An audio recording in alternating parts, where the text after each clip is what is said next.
Billiard. I got so much more. Assalamualaikum warahmatullahi wabarakatuh.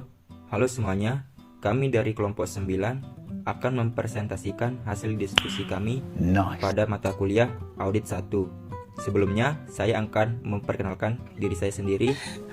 Saya Syahramel Watan dengan NIM A1C021266 dan rekan saya Peri Hamdayani dengan NIM A1C021256. Baik, materi presentasi kami adalah pengujian substantif.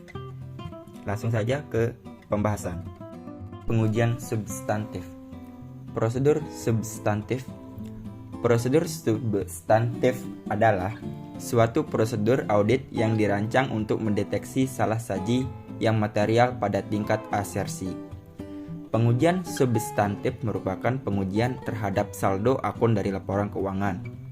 Kegiatan yang dilakukan oleh auditor selama substantif atau diperlukan klarifikasi tahap pengujian audit yang mengumpulkan bukti-bukti mengenai validitas, kelengkapan dan atau akurasi saldo akun dan golongan transaksi yang mendasari. Selanjutnya, jenis pengujian substantif. A.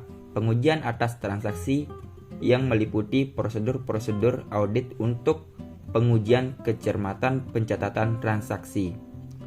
Tujuan dilakukannya pengujian atas transaksi adalah untuk menentukan apakah transaksi akuntansi klien telah terotorisasi dengan pantas, dicatat dan diikhtisarkan dalam jurnal dengan benar dan diposting ke buku besar dan buku pembantu dengan benar. B. Prosedur analisis. Prosedur analisis yang sering dilakukan auditor adalah perhitungan rasio untuk membandingkan dengan rasio tahun lalu dan data lain yang berhubungan. Tujuan menggunakan prosedur analisis adalah A. Memahami bidang usaha klien. B. Menetapkan kemampuan kelangsungan hidup entitas.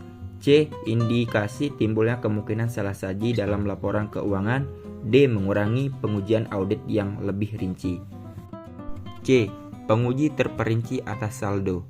Penguji terperinci atas saldo memusatkan pada saldo akhir buku besar baik untuk akun neraca maupun laba rugi, tetapi penekanan utama adalah pada neraca. D. Penentuan waktu tingkat. Risiko deteksi yang dapat diterima mungkin mempengaruhi penentuan waktu pengujian substantif atau timing of substantive test. Jika risiko deteksi tinggi, pengujian dapat dilakukan beberapa bulan sebelum akhir tahun. Sebaliknya, pada saat risiko dideteksi untuk suatu asersi rendah, pengujian substantif dilakukan pada atau mendekati tanggal neraca. Perancangan pengujian substantif. Prosedur substantif adalah suatu prosedur audit yang dirancang untuk mendeteksi kesalahan penyajian material pada tingkat asersi. Pengujian substantif merupakan prosedur-prosedur audit yang didesain untuk menguji kesalahan dalam nilai rupiah yang dipengaruhi langsung kebenaran dari saldo-saldo dalam laporan keuangan.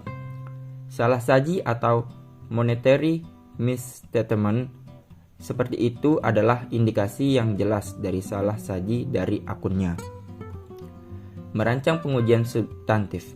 Agar dapat memadai dasar untuk menyatakan pendapat tentang laporan keuangan klien, auditor harus mendapatkan bukti yang kompeten, supaya yang pertama, memberikan bukti tentang kewajaran setiap asersi laporan keuangan yang signifikan.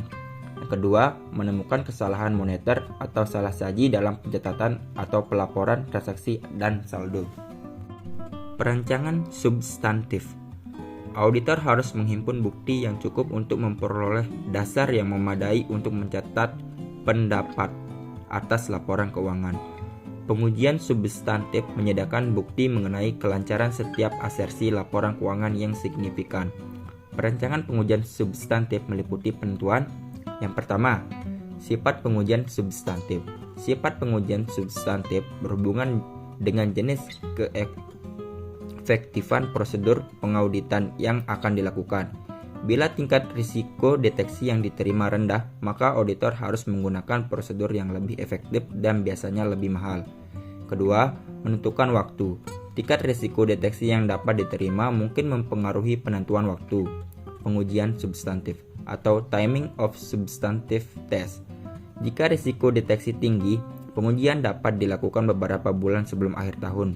Sebaliknya, pada saat risiko deteksi untuk suatu asersi rendah, pengujian substantif dilakukan pada atau saat mendekati tanggal neraca. 3. Memilih staf atau pemilihan staf. Do professional care in the performance of work atau SAS nomor 1 menyebutkan bahwa auditor harus menetapkan tugas dan surprise yang sepadan dengan tingkat pengetahuan, keahlian, dan kemampuan mereka sehingga mereka dapat mengevaluasi bukti audit yang sedang mereka uji. Keempat, luas pengujian substantif. Auditor bisa menentukan jumlah bukti yang harus diperoleh dengan luas pengujian substantif yang dilakukan. Luas dalam praktik mengandung arti banyaknya item, ada besarnya sampel yang dilakukan pengujian atau diterapkan prosedur tertentu. Penentuan sampel secara statistik dalam pengujian substantif dapat dilakukan untuk membantu auditor dalam menentukan ukuran sampel yang diperlukan untuk mencapai suatu tingkat risiko deteksi, sehingga dalam hal ini auditor harus memerlukan bukti yang lebih banyak untuk mencapai tingkat risiko deteksi rendah yang bisa diterima dibandingkan risiko deteksi tinggi. Pengembangan program audit untuk pengujian. 1. Menentukan risiko deteksi. Risiko deteksi adalah risiko bahwa auditor tidak akan menemukan salah saji material yang ada dalam sebuah asersi. Tingkat risiko deteksi yang direncanakan dapat ditentukan untuk setiap asersi laporan keuangan yang signifikan. Selanjutnya, tanpa memperhatikan apakah auditor memilih untuk menggunakan tingkat risiko kuantitatif atau non-kuantitatif, risiko deteksi yang direncanakan ditentukan berdasarkan hubungan yang diekspresikan dalam model berikut. RD sama dengan RA per RB dikali RP, yaitu RA sama dengan risiko audit, RB risiko bawaan, RP risiko pengendalian, RD risiko deteksi. 2. Evaluasi atas rencana tingkat pengujian substantif. Membandingkan antara tingkat risiko pengendalian sesungguhnya atau akhir dengan rencana tingkat risiko pengendalian untuk asersi bersangkutan. Jika hasilnya sama, ke tahap perancangan pengujian substantif spesifik sesuai dengan rencana tingkat pengujian substantif yang telah ditetapkan. Jika hasilnya berbeda, tingkat pengujian substantif direvisi, lalu merancang pengujian substantif spesifik. Perancangan pengujian substantif meliputi penentuan A. Sifat berhubungan dengan jenis dan efektivitas prosedur pengauditan, risiko deteksi yang dapat diterima rendah, pakai prosedur yang efektif atau mahal, risiko deteksi yang dapat diterima tinggi, pakai prosedur yang kurang efektif atau lebih murah. B. Saat tingkat risiko deteksi yang dapat diterima mempengaruhi saat pengujian substantif. Bila risiko deteksi tinggi, pengujian dilakukan beberapa bulan sebelum akhir tahun. Bila risiko deteksi rendah, pengujian dilakukan pada akhir tahun atau mendekati tanggal neraca. C. Luas, artinya banyaknya hal atau item yang besarnya sampel yang terhadapnya dilakukan pengujian atau diterapkan prosedur tertentu.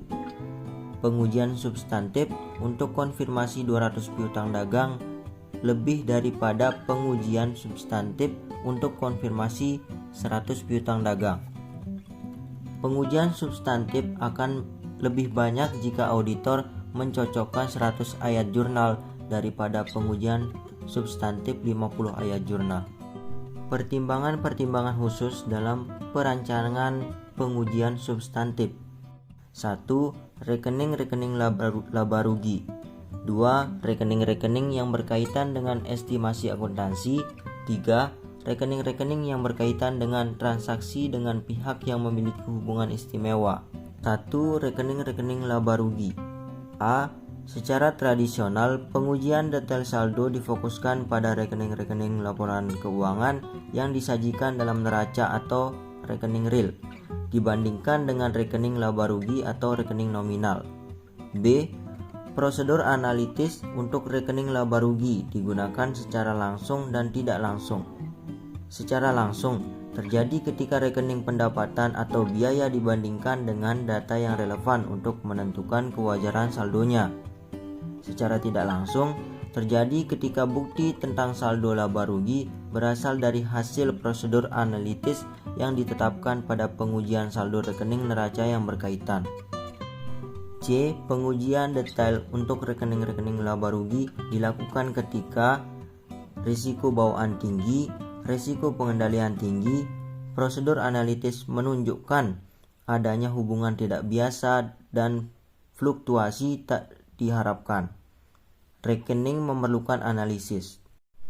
2. Rekening-rekening yang berkaitan dengan estimasi akuntansi. A. Estimasi akuntansi adalah perkiraan mengenai suatu elemen laporan keuangan, pos, atau rekening yang terjadi bila tidak bisa diukur dengan pasti. Contohnya, depresiasi periodik, kerugian piutang, dan biaya amortisasi. B. Tujuan evaluasi estimasi akuntansi. Yang pertama, semua estimasi akuntansi yang material bagi laporan keuangan telah ditetapkan. 2. Estimasi tersebut masuk akal dalam kondisi yang bersangkutan. 3. Estimasi tersebut disajikan sesuai dengan PABU dan ada pengungkapan yang memadai. C. Cara memperoleh bukti kepantasan suatu estimasi. 1. Review dan uji proses yang digunakan. 2. Membuat ekspektasi terpisah tentang estimasi. 3. Review peristiwa atau transaksi kemudian yang terjadi sebelum selesainya pekerjaan lapangan. 3. Rekening-rekening yang berkaitan dengan transaksi dengan pihak yang memiliki hubungan istimewa. Tujuannya menentukan substansi transaksi dengan pihak-pihak yang memiliki hubungan istimewa dan pengaruhnya terhadap laporan keuangan.